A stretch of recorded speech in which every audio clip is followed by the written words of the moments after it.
नमस्कार दोस्तों, OCN network में आपका स्वागत है। मैं हूं ओमकार चौधरी। दो घटनाएं एक साथ हुई हैं।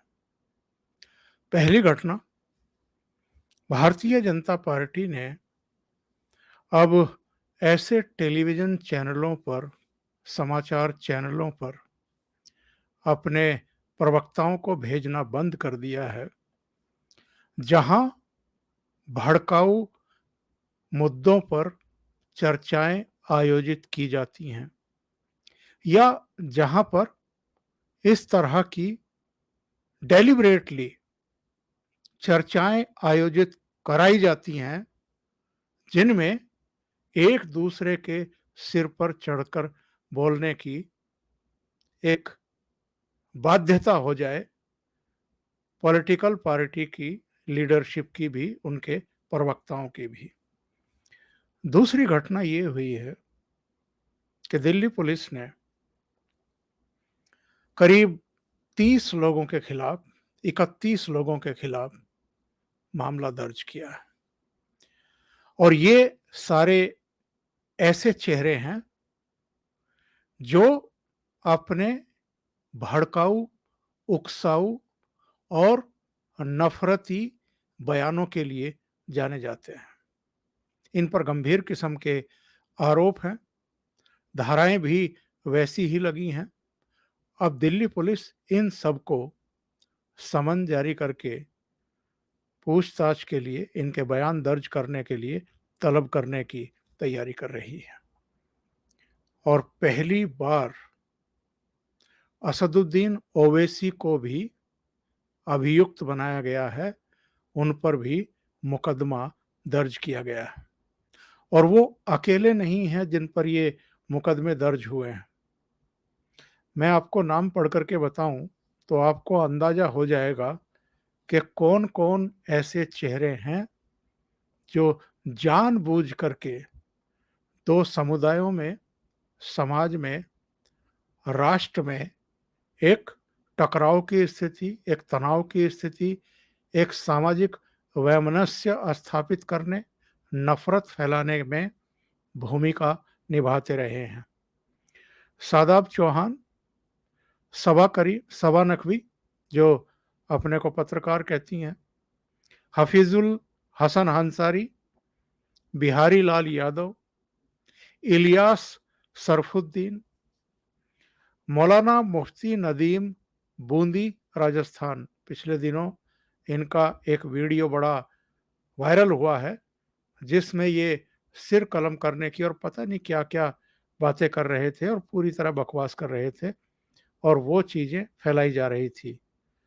अब्दुल रहमान, आर विक्रमण, नगमा शेख, डॉक्टर मोहम्मद करीम तुर्क, अतीतुर रहमान खान, शूजा अहमद, विनीता शर्मा, इम्तियाज अहमद, असदुद्दीन ओवैसी और इनके अलावा कुमार देवशंकर, इसके अलावा दानिश कुरैशी, यति नरसिंहानंद। इन्होंने कुछ ही दिन पहले, जब ये जेल से रिहा हुए थे, लंबा अंदर गए थे, जब धर्म संसद में इन्होंने और एक इनके साथी जो नए-नए त्यागी बने थे, उन्होंने बहुत भड़काऊ बयान दिए थे और काफ़ी ऐसी बातें कही थी जिनको आप वास्तव में भड़काऊ ही कहेंगे। और ये लगातार इस तरह के बयानों के लिए जाने जाते हैं। अभी इन्होंने कहा था कि मैं सार्वजनिक जीवन से संन्यास ले रहा हूँ, मैं अब अज्ञात में जा रहा हूँ, मैं इन सब चीज़ों से कोई मतलब नहीं। और अभी 2-3 दिन पहले से इन्होंने फिर बयान देना शुरू किया कि मैं 17 तारीख को जामा मस्जिद जाऊँगा और ये बताऊँगा और वो बताऊँगा, ऐसा करूँगा और वैसा करूँगा। तो इन पर भी दिल्ली पुलिस ने मुकदमा दर्ज किया है। स्वामी जितेंद्रानंद, इसके अलावा लक्ष्मण दास, अनिल कुमार मीणा, काशिफ, मोहम्मद शाजिद शाहीन, कुमारी सेंसई, गुलजार अंसारी, सैफ एड दीन कुतुज, मौलाना सरफराज, पूजा शकुन पांडे, मीनाक्षी चौधरी, मसूद फैयाज हाशमी। और एक अलग से मुकदमा दिल्ली पुलिस ने नुपुर शर्मा पर भी दर्ज किया। इनमें दोनों समुदाय के लोग हैं, लेकिन एक समुदाय के ज्यादा लोग हैं। और ये जो टेलीविजन पर आते हैं, न्यूज चैनलों के द्वारा बुलाए जाते हैं, और जो सोशल मीडिया पर भी बिना किसी खौफ के जो मन में आता है वो लिखते हैं, धमकियां देते हैं, एक दूसरे को उकसाते हैं, यहां तक के सिर कलम करने की बातें लिखते हैं। ये जो सवा नकवी है, इन्होंने जो शिवलिंग मिले थे ज्ञानवापी में, उनके बारे में एक ट्वीट किया था फव्वारा बताते हुए कि आज दिन में कई बार मुझे ये किसी ने भेजा। बाद में जब इनको एहसास हुआ कि इन्होंने गलती कर दी है, तो उन्होंने वो डिलीट भी किया, उसके लिए सॉरी फील भी की कि अगर किसी की भावनाओं को ठेस पहुंची है तो मैं सॉरी फील करती हूँ। लेकिन ये एक उकसावे और भड़कावे वाली हरकत थी, तो दिल्ली पुलिस ने सुमो मोटो लेते हुए इसमें एफआईआर दर्ज की है और इन सबको अब बुलाने की तैयारी हो रही है। असदुद्दीन ओवैसी की प्रतिक्रिया आई। उन्होंने लिखा अपने अकाउंट पर, ट्विटर अकाउंट पर लिखा कि मुझे एफआईआर का एक अंश मिला है। ये पहली प्राथमिकता है जो मैंने देखी है जो ये स्पष्ट नहीं कर रही कि अपराध क्या है। हम इससे भयभीत नहीं होंगे। अभद्र भाषा की आलोचना करने और अभद्र भाषा देने की तुलना नहीं की जा सकती। यानी ये अपनी अभद्रता की का बचाव करने की कोशिश कर रहे हैं। इन्होंने अतीत में भी अनेक मौकों पर, बल्कि अपनी लगभग हर सभा में, हर प्रेस कॉन्फ्रेंस में, हर टीवी प्रोग्राम में ये इसी तरह की भाषा बोलते हैं। और शायद इनको बुलाया भी इसीलिए जाता है ताकि ये कुछ उकसावे वाली बातें बोलें, सांप्रदायिक बातें बोलें, और उनके ऊपर फिर जो दूसरे वर्ग के लोग हैं वो टिप्पणियां करें, वो भी तैश में आकर के खरी खोटी सुनाएं, और टेलीविजन चैनलों की बैठे बिठाए टीआरपी का काम हो जाए।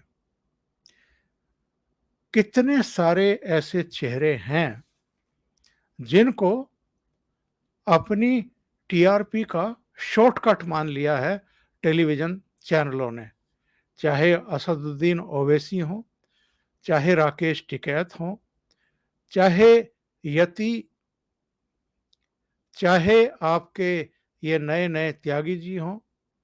इन सबको इन लोगों ने अपनी टीआरपी का एक जरिया बना करके रखा हुआ है, जिनको कुछ समय पहले तक, कुछ साल पहले तक कोई जानता नहीं था। उनके आसपास के लोग भी जानते नहीं थे। ऐसे ऐसे लोगों को भी टेलीविजन चैनल बुला करके हीरो बनाने पर तुले हुए हैं, और ऐसा करके उनको ज़्यादा पैसे खर्च भी नहीं करने पड़ते। इन लोगों को तो अपनी प्रसिद्धि चाहिए, अपना एजेंडा इनको सेट करना है, किसी को अपना वोट बैंक तैयार करना है, किसी को अपनी दुकान सजानी है आगे के लिए, अपना रास्ता तय करना है, और कोई अपनी अलग तरह से दुकान चला रहा है। कोई किसानों के नाम पर, कोई धर्म के नाम पर, कोई मठों के नाम पर, कोई किसी नाम पर। आप जरा सारे चेहरे उठा करके देख लीजिए जो टेलीविजन चैनलों के स्टूडियो में आकर के बैठ जाते हैं, शाम को 4 बजे, 5 बजे, 6 बजे और कई बार तो 7 वाले शो में भी बुला लिए जाते हैं। और उनमें कितने लोग इतने ज्ञानी हैं जिनको विषयों की समझ है, अगर आप इसकी पैमाइश करेंगे तो आपको निराशा हाथ लगेगी। बस उनकी क्वालिटी ये होनी चाहिए कि वो दिखने में संत जैसे लगें, यानी भगवाधारी हों। उनके नाम के आगे कुछ आचार्य वगैरह, कुछ महंत वगैरह, कुछ इस तरह की उपाधियाँ लगी हुई हों। इसी तरीके से जो मुल्ला, मौलवी और जो इस तरह के लोग बुलाए जाते हैं, उनकी भी विशेषता ये होनी चाहिए कि या तो उनके सिर पर गोल टोपी हो या उनके एक दाढ़ी हो या वो इस तरह का रूप धारण करके आए हों कि जिससे उनकी पहचान हो कि ये मुसलमानों के प्रवक्ता हैं या नेता हैं या उनके ठेकेदार हैं। और उनको बैठा करके जिस तरह का कंटेंट, जिस तरह की प्रोग्रामिंग तैयार की जाती है, वो पूरी तरीके से नियोजित होती है, पूर्व निर्धारित होती है। कई मामलों में तो लोगों को प्रोग्राम से पहले ही समझा दिया जाता है कि भई अगर आप आराम से ही बातों का जवाब देंगे या आराम से ही बात रखेंगे, तो हमारी टीआरपी बनेगी नहीं, उत्तेजना आएगी नहीं, गरमा-गर्मी ज़रूरी है। अगर कुछ सीन भी क्रिएट कर दें आप लोग स्टूडियो में, तो बड़ी अच्छी बात है। और हमने और आपने हाल में देखा है, कई टेलीविज़न स्टूडियो में हाथापाई तक की नौबत आई है, मारपीट तक की नौबत आई है।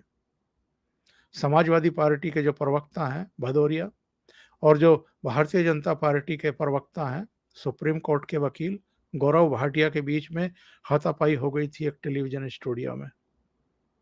ये नौबत तक आ गई है और बहुत संवेदनशील मुद्दों पर जिस तरीके से अब टीवी स्टूडियो में बैठ कर के चर्चाएँ की जाती हैं, चर्चाएँ कराई जाती है, उत्तेजनाएँ भड़काई जाती हैं, उसको लेकर के केवल जितने लोगों के नाम मैंने पढ़े हैं, इन पर एफआईआर दर्ज करने से काम चलेगा नहीं।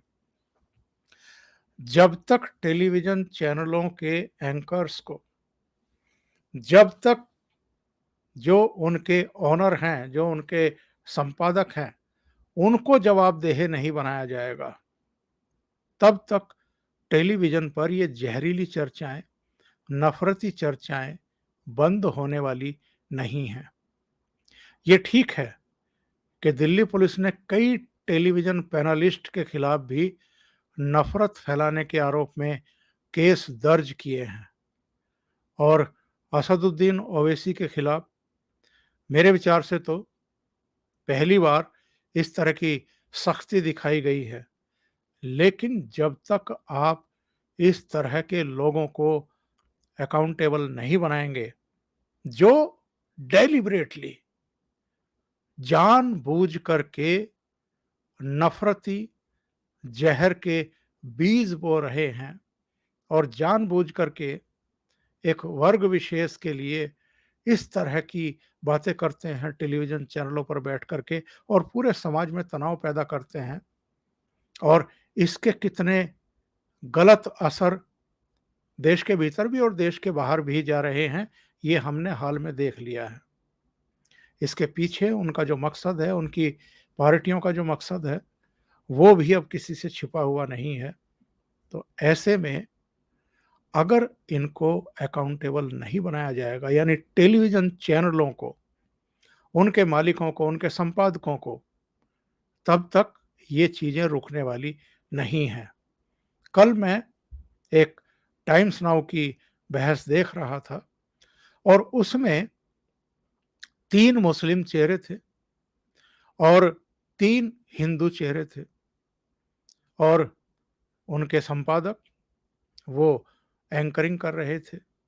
उसमें ये कहा गया कि भई जो ये सिर धड़ से अलग करने की चेतावनी दी गई है, क्या आप इसकी निंदा करते हैं, इसको कंडेम करते हैं?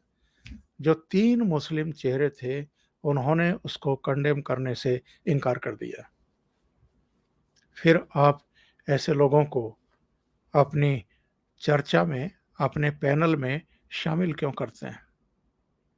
ये सवाल इन लोगों से पूछा जाना चाहिए। और जो स्टूडियो में बैठ कर के इस तरह के नफ़रती बोल बुलवाने के लिए ज़िम्मेदार हैं, जो उनको रोकते नहीं हैं, टोकते नहीं हैं, उन पर भी एफआईआर दर्ज की जानी चाहिए।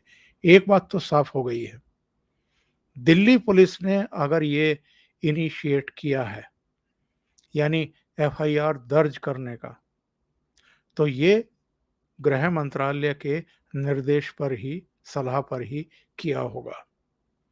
क्योंकि अगर दिल्ली पुलिस अब से पहले ये काम करती, तो ये नौबत नहीं आती जो अब आई है। और जो काम अब नुपुर शर्मा वाले प्रकरण के बाद और खाड़ी के देशों की तरफ से इस तरह की अवांछित टिप्पणियां करने के बाद भारतीय जनता पार्टी नींद से जागी है, या पीएमओ या एचएमओ हरकत में आए हैं, क्या ये पहले नहीं चेत जाना चाहिए था? तमाम तरह के विषयों को लेकर के प्रोग्रामों को डिजाइन किया जाता है बाकायदा, और उसमें फिर जो मुख्य धारा की पार्टियां हैं, राष्ट्रीय पार्टियां, क्षेत्रीय पार्टियां, और कुछ बिल्कुल जिनकी पहचान है कि इनको अगर आज के इस पैनल में बुलाया गया है, तो फिर इसी तरह की चर्चा होने वाली है। ऐसे लोगों को क्या पहले से नियंत्रित नहीं किया जाना चाहिए था? सोचिए जरा। अभी के लिए इतना ही। बहुत-बहुत धन्यवाद। अगर आपको ये चैनल और इसके कंटेंट पसंद आ रहे हैं, तो लाइक करें, कमेंट करें, वीडियो को शेयर भी करें। अभी तक अगर आपने ये चैनल सब्सक्राइब नहीं किया है, तो सब्सक्राइब कर लें और साथ में लगे बेल आइकॉन को दबा दें, ताकि आगे आने वाले वीडियो और उनके नोटिफ़िकेशन आप तक पहुँचते रहें। बहुत-बहुत धन्यवाद। नमस्कार।